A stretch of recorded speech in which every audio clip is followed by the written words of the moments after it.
Assalamualaikum warahmatullahi wabarakatuh.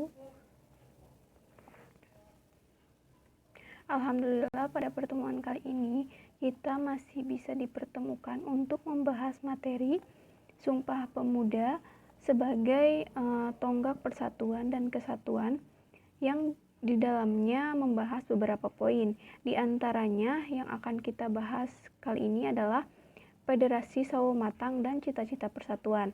Sebenarnya di materi kali ini ada 4 poin, di antaranya Federasi Sawo Matang, Cita-Cita Persatuan, Satu Nusa Satu Bangsa, Satu Bahasa, dan nilai-nilai Sumpah Pemuda.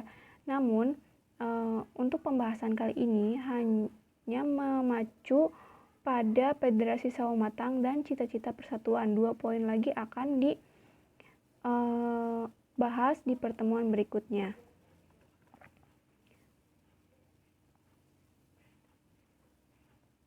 Nah, Federasi dan Front Sawo Matang. Apa sih Federasi dan Front Sawo Matang itu? Apa sih penggagas Federasi Front Sawo Matang serta puncak klimaks pembentukan Front Sawo Matang? Akan dibahas di materi ini. Nah, Federasi Front Sawo Matang diawali dari perkembangan golongan intelektual di Indonesia yang ditandai dengan banyaknya pemuda. Pada saat itu para pemuda merasa membutuhkan sebuah wadah atau juga tempat untuk menampung aspirasi mereka demi meraih kemerdekaan yang selama ini dicita-citakan. Dalam rangka untuk merealisasikan gagasan tentang persatuan tersebut, Insinyur Soekarno ingin membentuk wadah persatuan dengan memadukan aliran nasionalisme, Islam, dan Marxisme sebagai kekuatan moral dan nasionalisme yang kokoh. Nah, partai-partai politik ini baik berhaluan nasionalisme, Islamisme, dan komunisme harus bersatu guna menghadapi penjajah Belanda pada saat itu. Namun, upaya tersebut gagal pada tahun 1926. PKI justru malah melancarkan pemberontakan untuk mencapai tujuannya sendiri.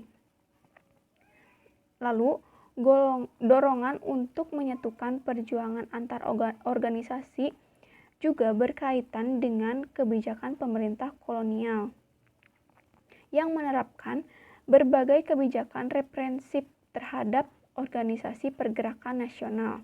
Nah, oleh karena itu, organisasi pergerakan nasional perlu bekerja sama untuk menghadapi kebijakan pemerintah kolonial.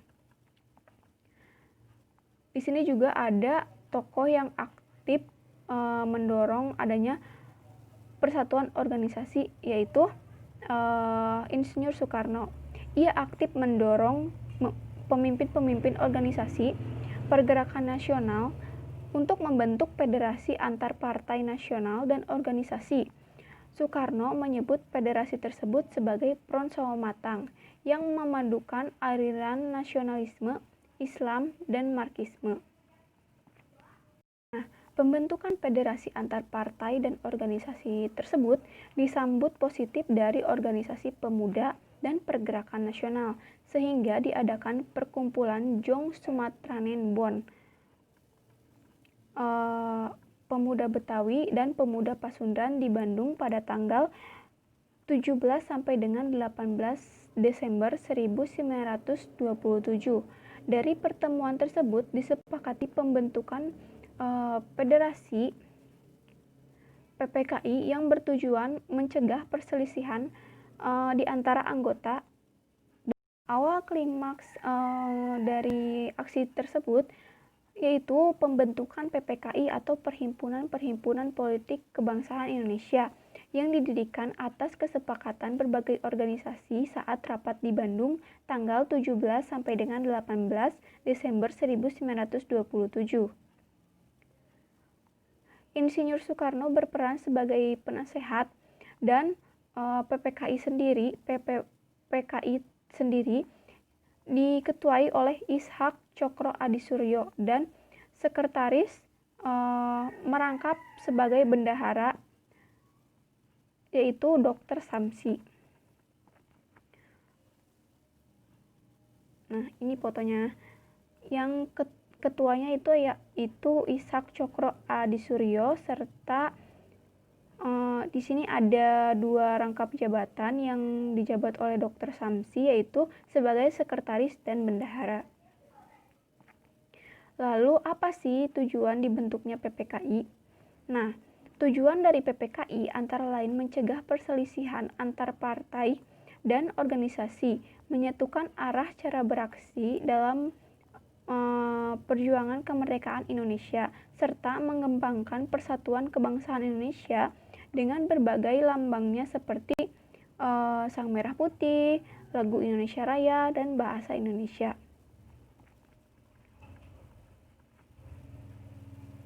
Selanjutnya ada cita-cita persatuan. Persatuan merupakan perlawanan yang paling efektif pada saat itu untuk melawan Belanda. Nah, maka dari itu, setelah Budi Utomo berdiri di Indonesia, mulai bangkit organisasi-organisasi lainnya. Salah satunya yaitu pada tahun 1915 muncul organisasi pemuda yaitu Trikoro-Darmo. Dalam kongres tanggal 12 Juli 1918 di Solo, nama Trikoro-Darmo berubah menjadi Jongjapa, yang berarti Jawa Muda. Pada dasarnya, Jongjapa bukan organisasi politik dan anggotanya juga tidak berpolitik. Jongjapa lebih menaruh perhatian pada pendidikan dan pelatihan pada Kongres Java tahun 1924. Nah, anggota Jongjapa sendiri dibagi menjadi 2 kelompok. Yang pertama yang berusia di bawah 18 tahun, tidak boleh berpolitik, dan kelompok kedua yaitu anggotanya yang berusia di atas 18 tahun diizinkan untuk mengikuti dalam gerakan politik. Nah, dengan perkembangannya, Jongjapa mendorong munculnya organisasi pemuda di berbagai daerah. Misalnya, pada tanggal 9 Desember 1917 berdiri organisasi pemuda yaitu Jong Sumatranen yang didirikan oleh para pelajar pemuda Sumatera yang ada di Jakarta dengan tujuan mempererat tali silaturahmi dan persatuan antar pelajar di Sumatera. Nah, tokoh dari Jong Sumatranen Bon adalah Mohatta dan Muhammad Yamin. Setelah Jong Sumatranen Bon, berdiri juga Jong Minahasa yang diikuti dengan berdirinya Jong Celebes atau Sulawesi. Lalu ada Jong Ambon dan Jong Borneo atau Kalimantan. Menyusul berdirinya organisasi tersebut ada juga organisasi Sekarukun, organisasi pemuda dari tanah Sunda yang didirikan oleh para pelajar, organisasi guru, dan organisasi tersebut berorientasi pada kedaerahan atas dasar prinsip kesatuan. Selain organisasi tersebut juga muncul organisasi dari kelompok agama seperti Jong Islamiten Bon. Lalu pada tanggal 15 November 1925 diadakan pertemuan organisasi pemuda yang dihadiri oleh perwakilan seperti Jongjapa, Jong Sumatranen, Bon, Jong Ambon, dan Jong Celebes serta pelajar-pelajar Minahasa dan Sekarukun. Dalam pertemuan tersebut membahas tentang Kongres Pemuda. Nah, ketua kongres yang saat itu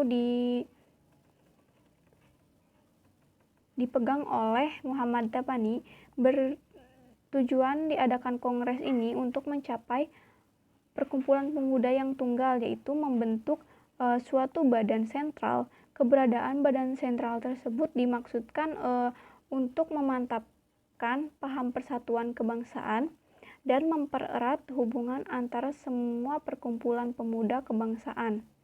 Nah, dalam Kongres Pemuda ke-1 ini menghasilkan keputusan-keputusan mendasar, yaitu Kongres mengakui, menerima cita-cita persatuan Indonesia, dan tindak lanjut dari Kongres Pemuda pertama ini adalah pada tanggal 15 Agustus 1926 diadakan pertemuan Jongjapa, Jong Sumatranenbon, Jong Minahasa, dan Jong Celebes,